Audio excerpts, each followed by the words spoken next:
Welcome to W&L Sports Weekly. I'm Jeremy Franklin. Coming up, I'll be joined by men's lacrosse coach Gene McCabe, women's lacrosse captain Caitlin Anderson, and men's tennis captain Harry Shepard. But we begin with a quick look back at the weekend in Washington and Lee athletics. Women's lacrosse earned its first win over Gettysburg since 1993, downing the third-ranked Bullets 12-9 at Watt Field. Women's tennis improved to 8-0 with a sweep of Virginia Wesleyan, and men's tennis defeated Wittenberg 8-1. Baseball split a conference doubleheader at Lynchburg, with both games resulting in a 3-1 scoreline. Alexa Castellano won the high jump at the South Region final qualifier at Shenandoah, where men's track and field recorded 2 runner-up finishes. And men's lacrosse opened up ODAC play with a 20-5 victory over Guilford. Here with me now is men's lacrosse coach Gene McCabe. Gene, welcome back to the show. Always a pleasure to be here, Jeremy. You had some tough losses early in the year to nationally ranked opponents. Last week you had sound victories over Mary Washington and Guilford. What's been working well for the Generals as of late? Well, consistently what's worked well across the board is we've been doing a pretty good job clearing the ball, winning faceoffs. I think where we've seen the most growth is really the harmony and connectedness on both the offensive end and the defensive end, and which I think has resulted in a really good week last week of holding our opponents down in terms of their goals and really putting up some pretty impressive goal scoring margins, ourselves. You graduated a number of key contributors from last year's ODAC championship team. The program's all-time leading scorer, several starters on the defensive end as well. How is the process going as you have some younger guys stepping into bigger roles in the field? Certainly there's been a growth process there. A bunch of young, hardworking, talented kids who, there's something like 7 or 8 kind of new defensive players, first-time starters there on the defensive end. The growth there has been really impressive, and it's a byproduct of how hard they're working in practice and how hungry they are to have this thing come together. Offensively, I think we've had some injuries there, not only in addition to some graduation, but I feel like they're finding their groove, and I think that's evidence of the way they played last week. ODAC play is underway now with that win over Guilford. What are your expectations for the conference this spring? Well, it's always very competitive. We take it one game at a time. We were happy to host a Guilford team and get that first conference win, and we know that it's very competitive, and we have to be ready and prepared to play all these opponents. It's a league it's a conference that's really growing in terms of parity and depth, as evidence of even some last year's scores with Randolph-Macon success and Bridgewater beating Hampton-Sydney, things like that. So we know that there's nobody that we can overlook, and I think we kind of just plug in the next opponent and focus on what we need to do well and stick to who we are as a team and hope for some success. You have 2 key non-conference games remaining. Gettysburg tonight, the Virginia Lacrosse the Nations Cup against Christopher Newport next Wednesday. How important are those contests? Well, I think they're important. There's no question about it. The most important one is the one we play today against Gettysburg. Getting a win against a caliber of team like Gettysburg, who undoubtedly would be regionally ranked by the NCAA at the end of the season, that's really important. And I think our kids understand that. We've prepared hard for that, and we're excited about that opportunity. CNU is looking to have an excellent season already, and we'll look forward to playing them and to help support awareness for Lacrosse the Nations through the Virginia LTN Cup. But it's a tough place to go play. But again, we're excited about that opportunity, and we'll focus on that when it comes up. Gene, thank you for joining us. Good luck with the rest of the spring. Thank you so much for having me. With me in the studio is Harry Shepard, senior tennis captain from New York. Harry, welcome back to the show. Great, thanks. Always great to be back. You had a 6-3 win over Salisbury in late February. That was the 300th career victory for David Detweiler. What is it like for you and your teammates to be a part of that milestone for your coach? Yeah, no, that was great. Known coach probably, 10 years or so. Really great. He's one of the most successful, most well-respected coaches in the country. Really happy to share that moment with him. And moving forward, I think our job now is to earn him his more wins just going forward.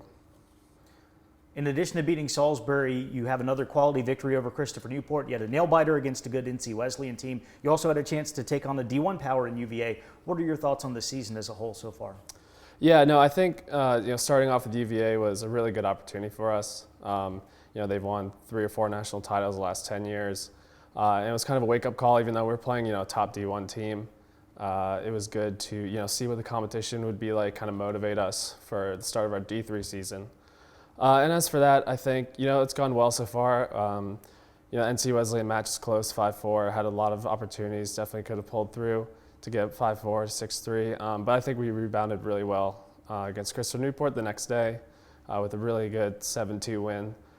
And then Salisbury, I mean, we beat a really good Salisbury team who's after us, they've done really well. I don't think they've lost since then. So 6-3 result there was great. And that was the 300th win for Coach, which was great to do it against a really quality team. And then of course going to California, I thought it was a good experience. Didn't result the way we would have liked, but it was definitely enjoyable. And I think moving forward, we have a lot of good opportunities ahead of us. What are your goals for 2020, both in terms of individual objectives and for the team as a whole? I think individually, I'd love to go back to individuals. The NCAA's at the end of the year, but more importantly, I think each individual's goal is to do the best they can for the team and put the team in the best position they can win. I think we're a very team-oriented team and put the individual goals kind of behind us. But I will say, in team goals, I think we have a lot of good opportunities with, Mary Washington this Saturday, Hopkins in a few weeks, Swarthmore and F&M in a few weeks too. And this couldn't be done without our great coaching staff, Detweiler, Coach Sam, Coach Jason, and then sophomore Bobby Nooner, who can't play this year because of knee surgeries, but he has been instrumental in coaching during matches, organizing off-season workouts and stuff. So all credit to them. Well, Harry, thank you for joining us. Best of luck with the rest of the year. Thank you. Appreciate it. Joining me now is Caitlin Anderson, senior lacrosse captain from Manhasset, New York. Caitlin, welcome to the show. Thanks for having me. I'm so excited. Over the last 2 Sundays, W&L has recorded big wins over Salisbury and Gettysburg, 2 other teams that were ranked in the top 5. What's the significance of those wins for the team and for the program? Those are huge wins for us. I think especially coming off the loss to a very strong Franklin and Marshall team at the beginning of the season, it was really important for us to see those huge wins, especially some historic wins, the first time we've ever won at the Salisbury field. So we're all just really excited. I think it's a really good omen for the rest of our season. And also for the program, I think it just shows that we're a force to be reckoned with, and everything that we do now is built upon the shoulders of the women who have come before us. So hopefully they're proud of what we're doing today. The Generals graduated a great senior class. However, most of the starting defensive unit is back. With so many young players seeing time on attack and in the midfield, how important is the performance of the back line? I think for any team, a key is having a very strong defensive unit. Especially having Elliot Gilbert, our incredible goalie. I think we have a lot of confidence going into every game, and we always feel very prepared, especially with Coach O'Brien and Coach Ellis giving us some really great scouting reports for each team. But we do have a lot of great confidence in our attack too. They are young, but I think they've really gelled over the past few weeks, especially with their senior leadership in Danny Murray. She's fantastic and so talented, and they have someone to learn from on a daily basis from her and Landon Shelley and Catherine Feria. So it's really great to see them gel and keep getting better every single practice. You won last year's ODAC Defensive Player of the Year award. So far this season, it seems like you're even more active, forcing turnovers, winning draw controls. How are you approaching your role on the field in 2020? So I'm just trying to do everything I can to be confident out on the field. Just trying to get better every day at practice and preparing my teammates and helping them get better as well. And I think I just try to show up and do the best I can to help my team win, whether it's on the draw circle or in the defensive end. So it's been really fun to gel as a team and to keep getting better. And I know that next year we're leaving the defense in really strong hands in Catherine Eriks and Caroline Hall. So we're really, really happy with how everything's going so far. There is no let-up in W&L's early season schedule. What is the key to maintaining focus as you continue to square off against tough opponents? Yeah, so our next opponent is Catholic. I believe they're ranked number 10 right now. So they're a very athletic, scrappy, fast team. So we're starting to prepare for them now, and it's going to be a really great game. It's always a battle with them. So we're really excited. And there's definitely a lot going on right now, so we're trying to keep focused, and something that we emphasize is controlling the controllables and just showing up every day, being thankful that we have our team, being grateful that we can keep playing and that we have each other, and just continuing to improve every day and hopefully end up on top at the end of May. Caitlin, thank you for joining us. Good luck with the rest of the year. Yeah. Here's a look at the upcoming weekend. Wrestlers Shane Connors, Rex Halliburton, and Ryan Luth head to Cedar Rapids, Iowa for the NCAA Championship. Joe O'Connor will represent men's track and field at nationals, competing in the pole vault at the D3 meet in Winston-Salem. Back in Lexington, there's a lacrosse doubleheader on Saturday as the 4th-ranked women's team takes on number 10 Catholic, and men's lac squares off against ODAC rival Hampton-Sydney. Baseball visits Roanoke for a conference twin bill. Men's tennis meets Mary Washington in Lynchburg, and women's tennis will face the 15th-ranked Eagles in Fredericksburg. For W&L Sports Weekly, I'm Jeremy Franklin. Thanks for watching.